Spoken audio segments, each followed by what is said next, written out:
Danny Rios and the Ghost Girl in the Window. El Paso High School, Texas.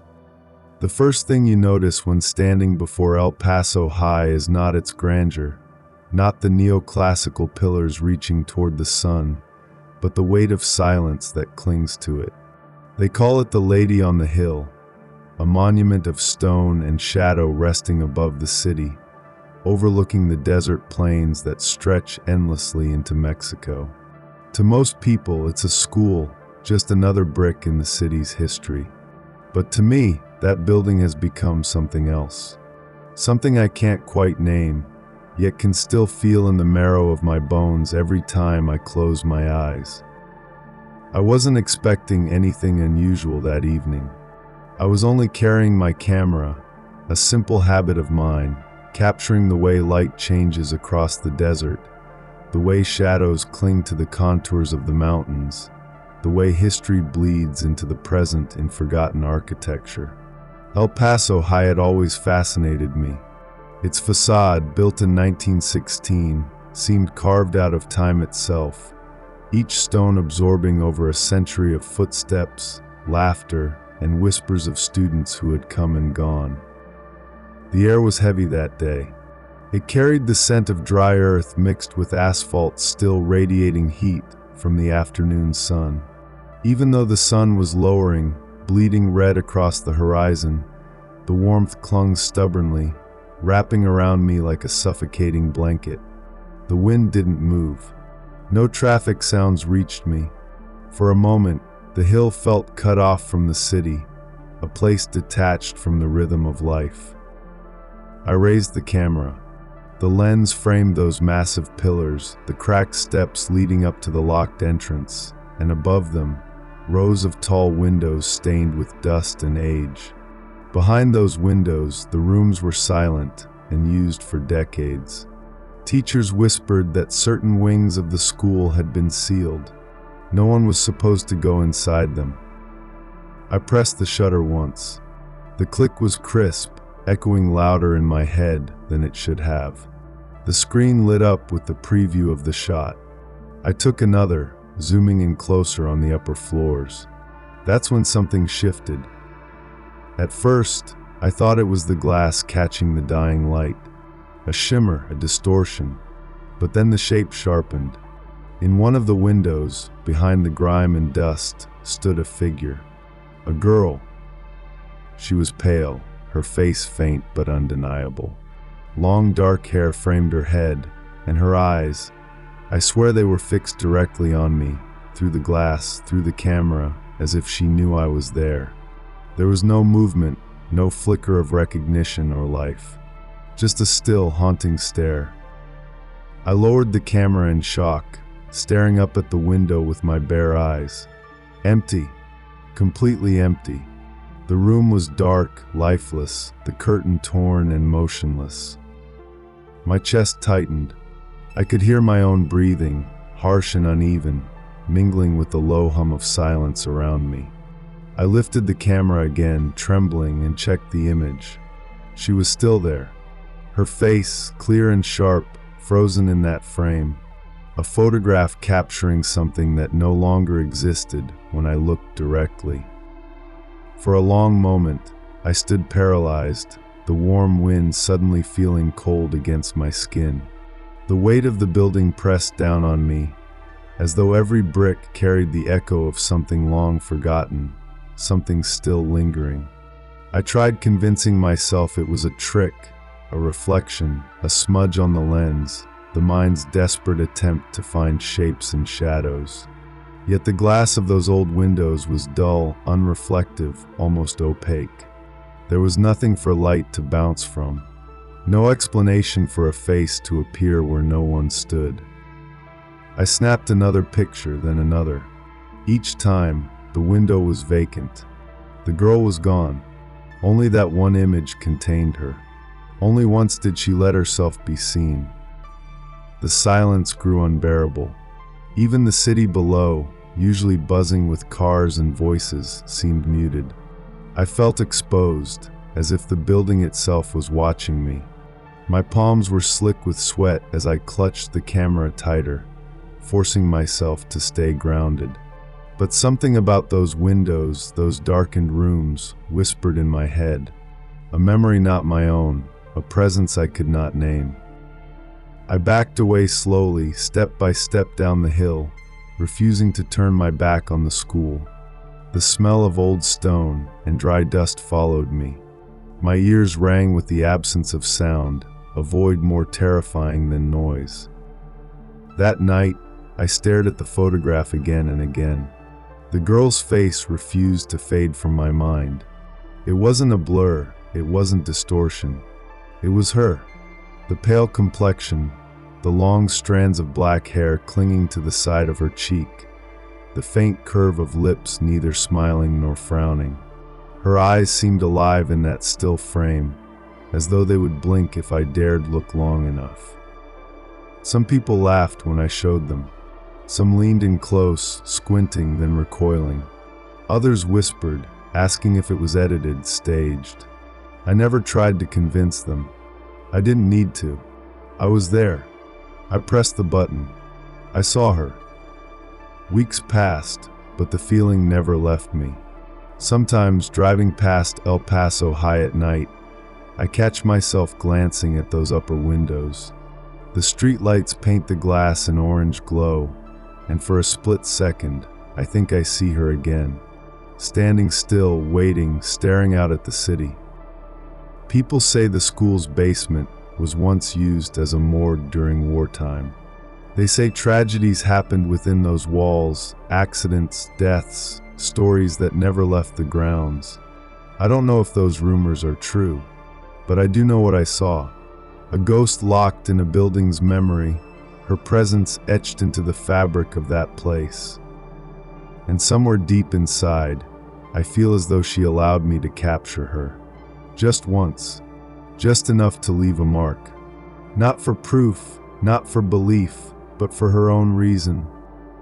Because ever since that day, whenever I pass by the lady on the hill, I feel the same eyes fixed on me, following me, pressing against my chest like cold fingers. The photograph never changed, but the memory continues to breathe. It's not just a picture, it's an invitation. And I don't know how long I'll be able to resist looking back. David Pineda's graduation day haunting. El Paso High School, Texas. Graduation day was supposed to feel like freedom. It was the end of a long stretch, for years inside a building that felt older than time itself. El Paso High stood over the city like a relic, its Romanesque columns and stone walls casting long shadows on the street below. Some called it beautiful, others intimidating, but to me it had always carried something heavier, a weight that settled into my chest every time I walked through its doors. I told myself it was just nerves, that the stories I'd heard were exaggerated. The whispers about sealed hallways, hidden tunnels, and apparitions drifting through classrooms that hadn't been used in decades, just urban legends. Kids exaggerate. Teachers repeat old tales. But deep down, there was something about that building that had always pressed in on me, something I couldn't explain. That morning, the air felt different. The Texas sun had risen high and bright, but as I approached the school in my cap and gown, the heat seemed dulled. There was a faint chill, as if the stone itself exhaled a colder breath. I could smell the faint musk of aged mortar and wood polish, like stepping into an old theater. The closer I got, the quieter the world seemed, even with students milling about, their laughter and shouts echoing. It all sounded muffled, distant, as if swallowed up by the school itself. Inside, the hallways were buzzing with restless energy. Students in gowns shuffled nervously, teachers directed us, the clatter of shoes and voices filled the space. Yet underneath it all, I caught something else, an undertone of silence, low and pressing. The kind of silence that doesn't come from quiet, but from something waiting, something listening. We were guided toward the auditorium, the space where we'd take our final steps as students of El Paso High. The building seemed to sigh around us as we walked. I ran my fingers along the walls, feeling the grooves and imperfections in the plaster, and I swore the texture was damp, almost clammy, as though moisture leaked through unseen cracks. The scent of dust hung thick, stirred by the countless feet moving through the corridors, but behind it lingered another odor, sweet, faintly metallic, like rust or dried blood. I pushed the thought away, but it clung to me. The auditorium was grand, its wooden floors polished, the stage lit by beams of warm light filtering through windows high above. For a moment, everything seemed normal. Students gathered, smiling nervously, teachers whispered reminders, parents filed in with cameras and flowers. But as I looked toward the back rows, I saw something that didn't make sense. In the far corner, half lost in shadow, sat a cluster of figures. At first, I thought they were early guests, maybe seated too far back. But as my eyes adjusted, I realized their outlines didn't shift like normal people. Their forms wavered slightly, like heat distortion rising from asphalt. Their faces weren't clear, blurred as though covered by gauze. I blinked, and they were gone. Only empty seats remained. A pulse of cold spread down my spine, settling heavy in my stomach. I wanted to dismiss it, nerves, stress, exhaustion. But as the ceremony began, I felt it again. The weight of unseen eyes on me. The sense of something just beyond the edges of the crowd. When my name was called, I rose and walked toward the stage. Each step felt heavier than the last. The wooden boards groaned under my shoes, the sound too sharp, echoing unnaturally loud in the cavernous room. My chest tightened, as if the air itself had grown thicker, resisting every breath. I looked toward the audience, rows of faces smiling, clapping, recording the moment. And yet, beyond them, I caught glimpses of something else. Between the gaps in the crowd, in the spaces where no one sat, pale faces flickered into view. Faces too still, too colorless. Eyes that didn't blink, didn't follow the rhythm of the ceremony. They only stared, hollow and endless, fixed directly on me. I felt my throat close, my palms sweating against the diploma as it was handed to me. The world tilted slightly, the edges of my vision growing dark. But the applause rolled on, oblivious, as though no one else saw what I was seeing. I forced myself back to my seat, my knees trembling. For the rest of the ceremony, I tried not to look around, tried not to acknowledge the prickling sensation of dozens of unseen gazes. But no matter how hard I tried, I couldn't shake the feeling that I was not only being watched, I was being marked. When it ended, students spilled out into the hallways, laughter echoing, caps tossed, photos snapped. The halls were alive, yet somehow emptier than I had ever felt them. I drifted away from the crowd, my steps carrying me toward the older wing of the school without realizing it. The air there was different, staler. The paint on the walls more cracked, the windows covered in grime. The sound of celebration faded behind me, replaced by the faint creak of the building settling. I shouldn't have gone further. But something pulled me. A quiet tug, like an invisible hand guiding me down the corridor. My footsteps echoed sharply, each one sounding too loud, bouncing back in ways that didn't match the space. The smell of dust thickened, and underneath it came that metallic tang again, stronger now. My throat tightened as I swallowed against it. At the end of the hallway was a door I had never noticed before, its wood warped and darker than the others. I reached out, my hand trembling as I touched the cold brass handle. It turned too easily, as though it had been waiting for me. Inside was a classroom, abandoned, desks stacked against the walls, the blackboard covered in a film of chalk dust. The air was icy, a stark contrast to the desert heat outside. My breath fogged in front of me, and I froze, because I wasn't alone. At the far end of the room, by the window, stood a figure. A girl in a gown, her cap tilted slightly, her back turned toward me. For a moment, I thought she was another graduate, maybe lost, maybe playing a prank. But as I took a step closer, the boards creaked and she turned. Her face was gray, blurred like an old photograph. Her eyes were hollow, dark voids that seemed to swallow the dim light. Her lips parted, but no sound came. Instead, the silence in the room grew unbearable, pressing in on my ears until they rang. I stumbled back, my shoulder knocking against a desk. The impact sent up a cloud of chalk dust that seemed to hang unnaturally in the air, swirling slowly as though underwater.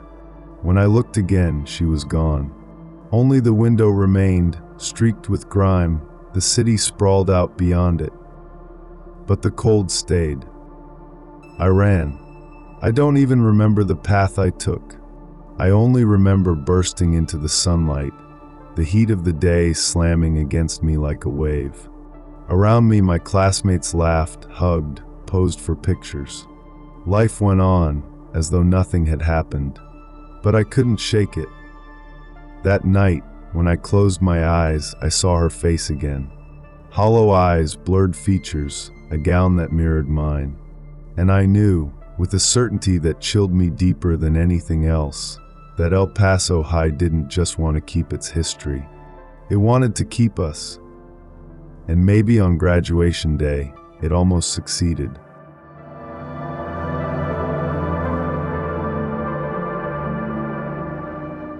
Brenda Dawkins and the Forgotten Classmate, El Paso High School, Texas. There are things about high school you carry with you long after you leave. The sound of a locker slamming shut, the lingering smell of floor polish in the hallways, the muffled hum of voices that always seem to hang in the air. But there are other things too, things you never talk about once you've stepped outside its walls. I tried to bury mine, convincing myself it was a trick of memory, the stress of exams, or just the cruel imagination of a nervous teenager. But deep down, I know what I saw that day wasn't imagination. It was something that had been waiting in those halls long before I ever walked them. I was a senior then, finishing my last semester at El Paso High. The building was a labyrinth of stone and plaster, its age worn into every corner.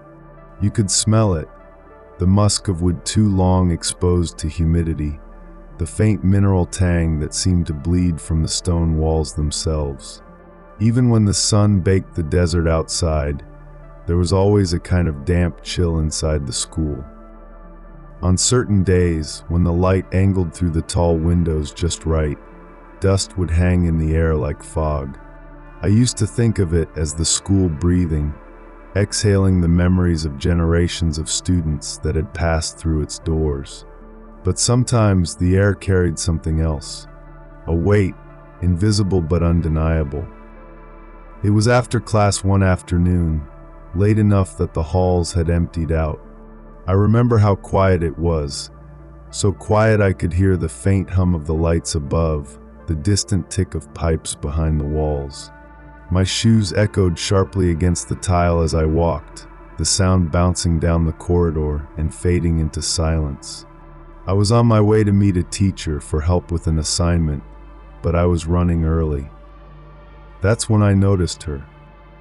Up ahead, at the far end of the hallway, a girl walked slowly, her shoulders slumped beneath the same kind of backpack we all carried.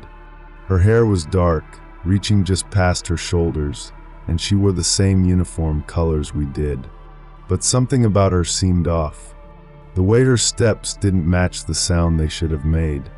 The way the fluorescent lights above flickered faintly as she passed under them, one after another, like the building itself reacted to her presence. I quickened my pace, my footsteps ringing louder, sharper, trying to catch up. But the distance between us didn't close. It was as if the hall stretched with her, pulling her further no matter how fast I moved. Then she stopped. Without turning, she slipped into a classroom on the right, a classroom I knew had been locked for years. The district had sealed it off, citing repairs that never came. Students whispered about it. Some said a tragedy had happened there. Others claimed it was just forgotten. But no one ever went inside. My stomach tightened. I reached the door, pressing my hand against the cold wood. The knob should have been locked, but when I turned it, it gave easily, as if the girl had been waiting for me. Inside, the air was colder, heavy with dust that clung to my throat and coated my tongue. The room smelled stale, layered with decades of neglect, the faint odor of mold seeping from the corners. Desks sat in uneven rows, some overturned, others broken, all covered in a film of gray.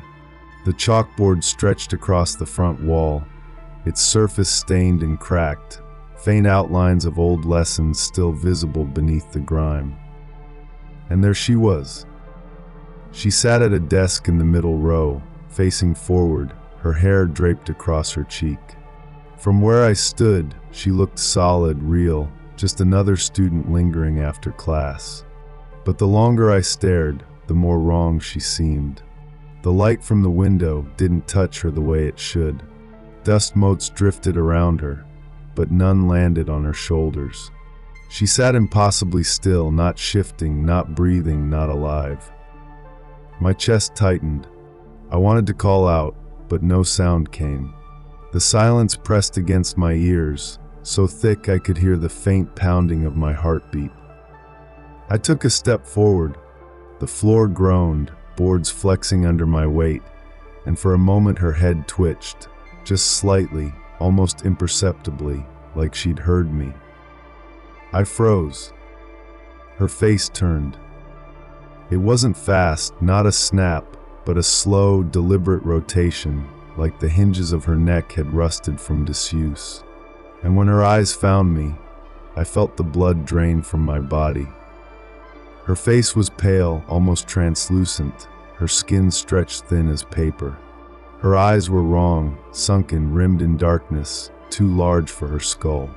Her mouth hung open slightly, not moving, but the air in the room seemed to shift as though she was whispering without sound. I staggered back, knocking against a desk, the screech of metal legs tearing through the silence. Her gaze didn't waver.